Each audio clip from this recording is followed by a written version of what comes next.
Why and how we behave. 인간 행동, 왜, 그리고 어떻게. 박명희입니다. 전번 시간에 이어서 오늘도 원숙 씨의 예를 통해 인간 행동의 원인과 방법을 찾아가 보죠. 샤프는 동반 의존, 코디펜던스에 대해서 새로운 시각을 제시해 주었습니다. 그것은 체계적인 이해인데 그녀는 동반 의존에 대해 말하길 중독자가 살고 있는 체계 내에서 존재하는 하나의 질병이라고 주장했습니다.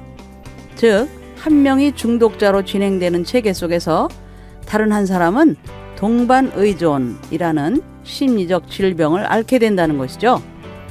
한 사람이 깊은 병에 들면 다른 한 사람은 돌봐야 합니다. 그런데 중독이라는 영적인 질병은 그를 돌보는 사람 또한 병들어가게 한다는 것이죠. 이러한 진행 사항은 중독자 부부에게서 쉽게 살펴볼 수 있는데 남편의 중독이 진행되면 많은 문제들이 발생합니다. 그러면 아내들이 그 뒤치다꺼리를 해야 하죠. 남편은 점차 무기력해지며 물질이나 경험을 의지하게 되고 중독은 깊은 늪으로 차츰 빠져들어갑니다. 아내는 그 곁에서 어떻게 될까요? 초기에는 진심으로 남편을 돕습니다. 애정어린 관심을 가지고 보살피죠. 하지만 남편의 습관은 바뀌지 않습니다. 중기에는 지쳐가죠. 남편이 하나씩 자신의 책임을 내려놓은 짐을 짊어지느라 아내는 차츰 버거워집니다. 그래서 우울과 분노로 잔소리를 시작하죠. 하지만 그 뒤로 죄책감과 수치감이 몰려오지요. 이 틈을 타서 남편은 역비난을 합니다. 심리 게임이 혹독하게 진행되는 것이죠. 이렇게 아내의 선한 의도는 남편의 나쁜 결과를 낳습니다. 남편은 더 나빠지고 자신은 더욱 지치게 되어서 종국에는 포기합니다. 아내가 더 견딜 수 없다고 판단하는 거죠. 그때 남편은 다시 애원하면서 중독의 단절을 약속하고 시도합니다. 아내의 약점을 꼭 잡고 붙듭니다. 아내는 약해져서 다시 과도한 돌봄에 들어가면서 악순환이 시작되는 거죠. 남편의 중독은 더 깊어지고 아내는 자기 연민으로 가득한 순교자가 돼버립니다. 그런데 아내에게 고통만 있는 것이 아닙니다. 남편을 평가절하하면서 은근히 자신이 그보다는 우월하다는 것을 즐기게 되죠. 큰 고통 속에 있지만 자신이 도덕적으로나 인격적으로 앞선다는 것을 확인하는 쾌감이 숨어 있다는 것이죠. 그래서 두 사람은 뗄 수 없는 동반자가 되어버립니다. 이것은 아내의 깊은 인격의 아래에 결핍된 애정과 낮은 자존감, 수치스러운 원가족의 역사가 자리 잡고 있음을 보여주는 것입니다. 사랑을 주고받는 것을 제대로 모르는 것인데 병든 사랑만을 경험했기 때문인 것이죠. 원숙 씨가 남편을 만나 결혼하게 된 과정이 흥미롭습니다. 거래처 직원인 남편이 예비군 훈련차 자리를 비운 담당자 대신 한 주 출근한 것인데 차 한잔 하자며 농담조로 말을 건네기에 무심코 지나쳤답니다. 며칠 지난 뒤 그이는 무슨 여자가 그렇게 교양이 없냐는 핀잔을 줬는데 미안한 마음이 들었답니다. 그렇게 해서 만나주다가 지속적으로 만나게 된 거죠. 그러다가 생각하지도 않았는데 결혼까지 하게 되었습니다. 원하지도 바라지도 않았는데 결혼을 하다니요.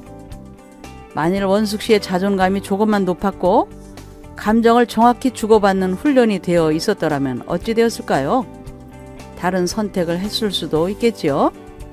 그런데 저는 원숙 씨가 그렇지 못하다는 것을 남편이 내면 깊숙이 느끼고 있었기 때문에 그렇게 시도했던 것이라 판단합니다. 결혼의 무의식적 동기였던 것이죠. 그 뒤로 남편의 삶이 점차 도박으로 빠져 들어갈 수 있었던 것도 원숙 씨의 성격적 약점을 알고서 안심했기 때문이었을 거라는 겁니다. 원숙 씨 아버지가 어릴 때 원숙 씨 할머니는 지리산 빨치산에 의해서 돌아가셨습니다. 원숙 씨가 7살 때 일이죠. 그 상흔 때문이었을까요? 아버지는 공무원으로 근무하셨지만 술을 드실 때마다 폭력이 나왔습니다. 심지어 낫을 던져서 어머니가 병원에 실려간 적도 있었답니다. 결국 원숙 씨가 중학생 시절 어머니는 아버지를 떠나서 자녀들 뒷바라지를 하며 사셨답니다. 원숙 씨는 이것을 몹시 부끄러워하며 누구에게도 알리지 않았다고 했습니다. 반듯하고 모범생이었던 원숙 씨의 가정이 이런 그늘이 있었다는 것을 아는 사람은 많지 않았습니다. 나중에 원숙 씨가 자란 뒤 아버지가 찾아왔답니다. 어머니를 구타하려고 했을 때 형제들이 힘을 합쳐 말렸습니다. 마음대로 되지 않자 아버지는 고향으로 내려가 찾아오지 않았답니다. 감추고 싶은 부분이었죠. 원숙 씨의 아버지에 대한 상은 원숙 씨 안에 남성을 바라보는 틀로 작용을 했습니다. 남편이 이상한 행동을 할 때마다 두려움에 떨면서 그 뒤치다거리를 마다하지 않았으니까요. 남편이 이를 교묘히 이용했음은 두말할 나위가 없는 것이죠. 폴라 샌드포드는 부부의 관계를 시소에 비유했습니다. 자기의 남편 존 샌드포드와 살면서 겪었던 무수히 많은 일들을 겪고 난 뒤 얻은 지혜였는데 남편이 내려가면 자신은 올라갔답니다. 반대로 자신이 내려가면 남편은 올라갔고요. 부부는 이처럼 직접적인 상호작용을 통해 균형을 이루는 관계라는 것이죠.